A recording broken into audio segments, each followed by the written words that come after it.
Ties come in a variety of colors, patterns, and textures.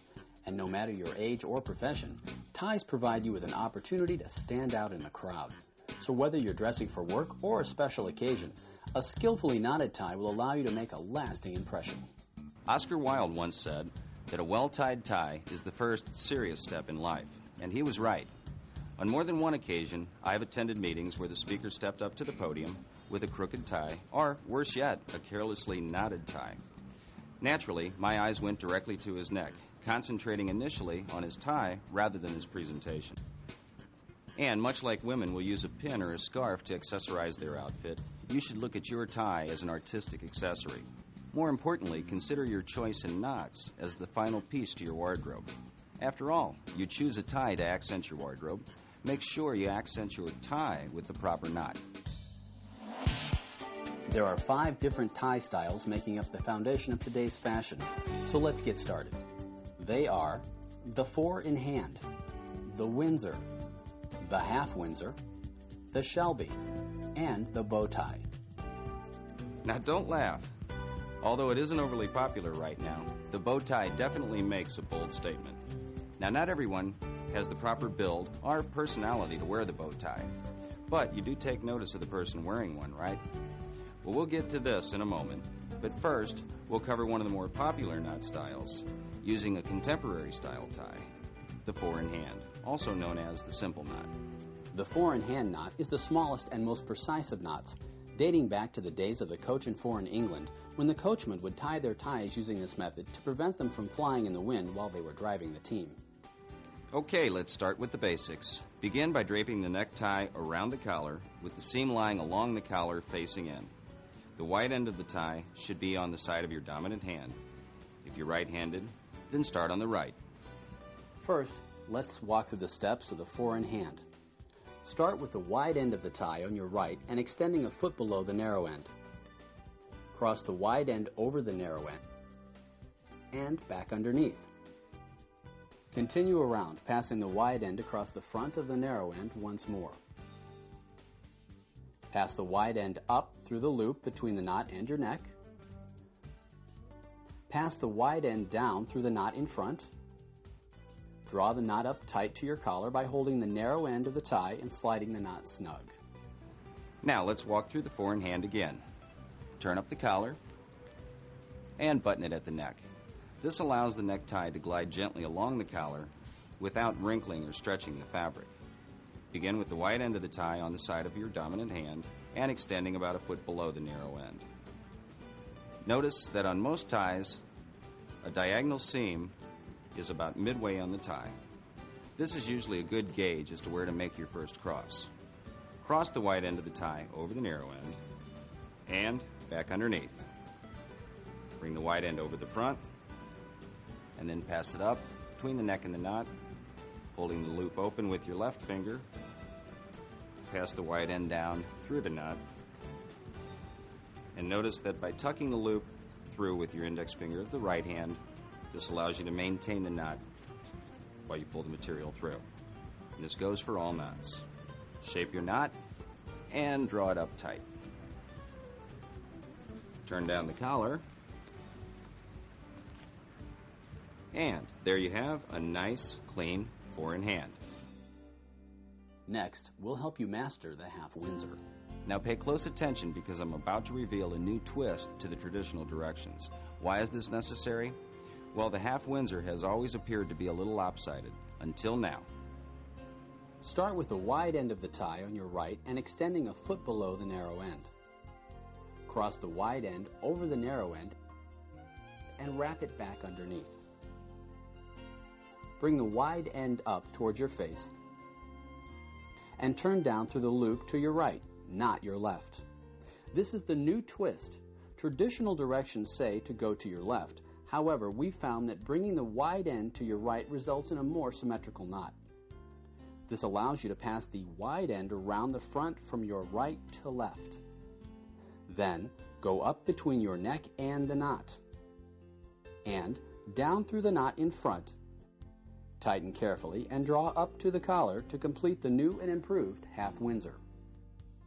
Now, if you've ever had problems getting your finished tie to hang to the proper length, here's a little trick. Start by letting the wide end hang to twice the length as the narrow end.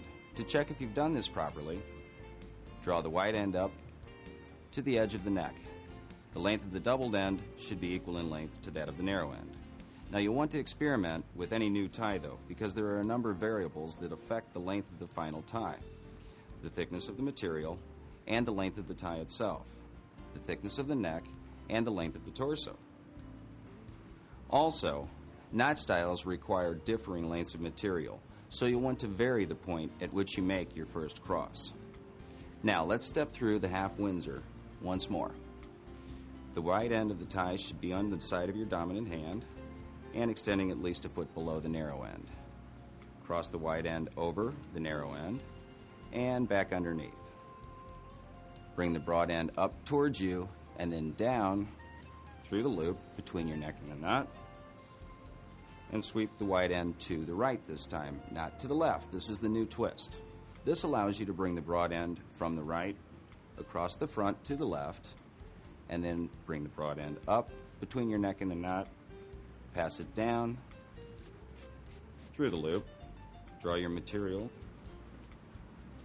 and then draw it up tight.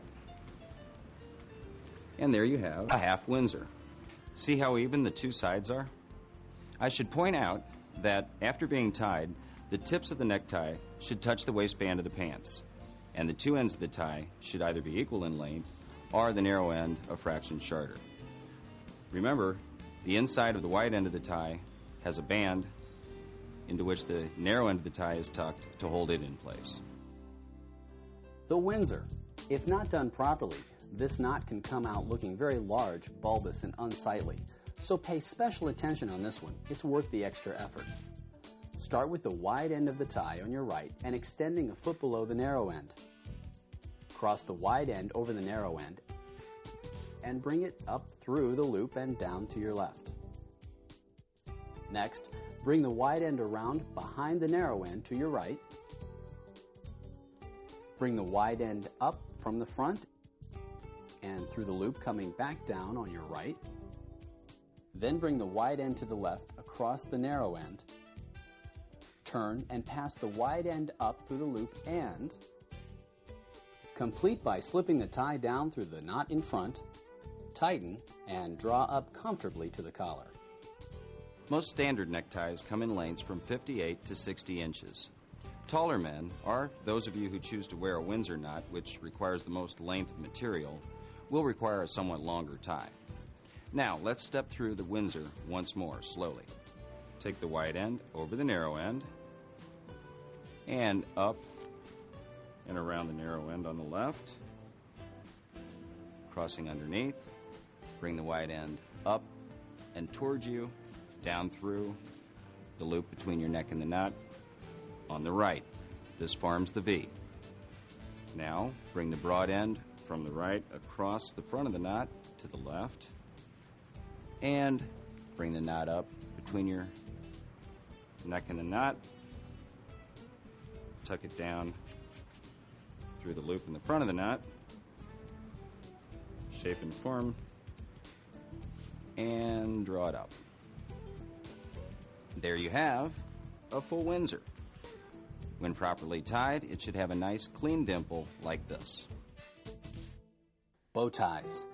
Though you'll occasionally see them worn by the college professor or stock market analyst, bow ties are usually worn at formal engagements with a pleated front shirt. They make a unique fashion statement, and depending upon the setting, they give a man a suave or intellectually professional look. The general rule of thumb is that the bow tie should never be broader than the widest part of the neck and should not extend beyond the outside points of the collar.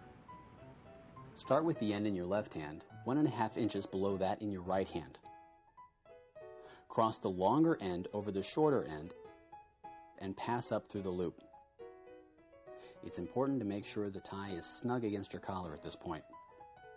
Form the front loop of the bow by doubling up the right side and placing it across the collar points.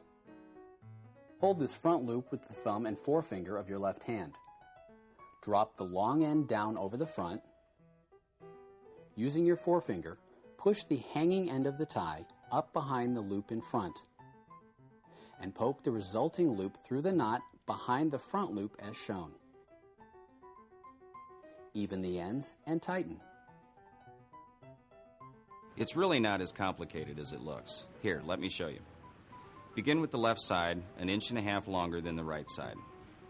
Cross the long side over the sharp and up underneath. Now, here's a little trick.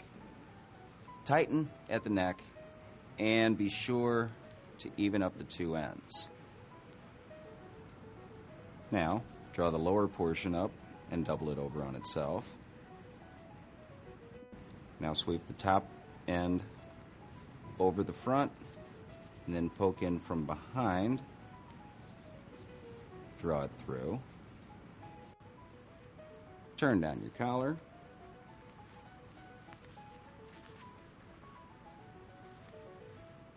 And there you have it. A classic statement for your next presentation or formal engagement.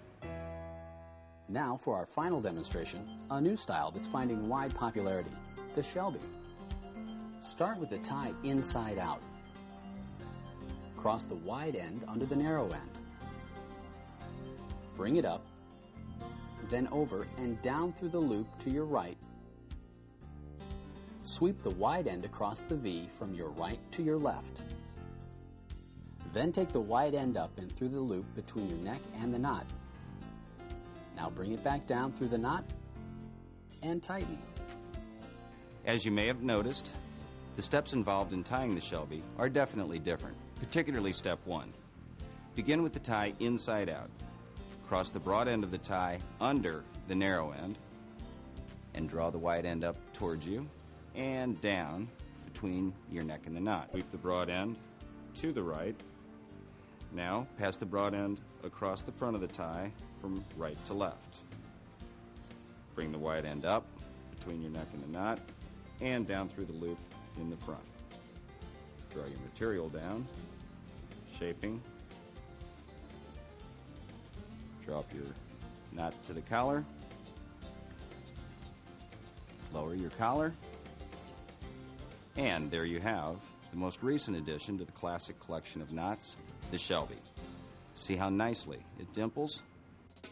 So far, we've covered the 4-in-hand, the half Windsor, the Windsor, the bow tie, and the Shelby.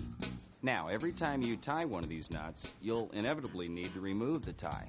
So here's one final trick you may not be aware of, and this works with all the knots we've shown you with the exception of the bow tie. Simply grab the skinny portion above the knot and pull the material through. Then, if you properly knotted the tie, pull the two ends apart and the knot should remove itself. Every day, we're judged by how we present ourselves. The tie you select says a lot about you. It's an excellent way for you to express your imagination, artistic flair, and personality here. And you'll not only stand out as someone who takes pride in their appearance, but as someone who takes their career seriously as well. Master just 2 or 3 of... And if you're not a business professional, don't limit yourself to just tying these knots for weddings and graduations. In recent years, there has been a casual dress renaissance, which has brought about the newborn luxury jeans look. Jeans, together with a classic style jacket. And when accessorized with a tie, the result is perfect for those casual office Fridays, an evening out, or any other event that requires that in-between look, somewhere in between casual and dress.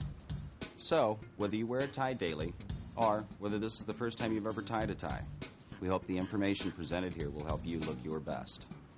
Until next time, thanks for watching Ties to Success.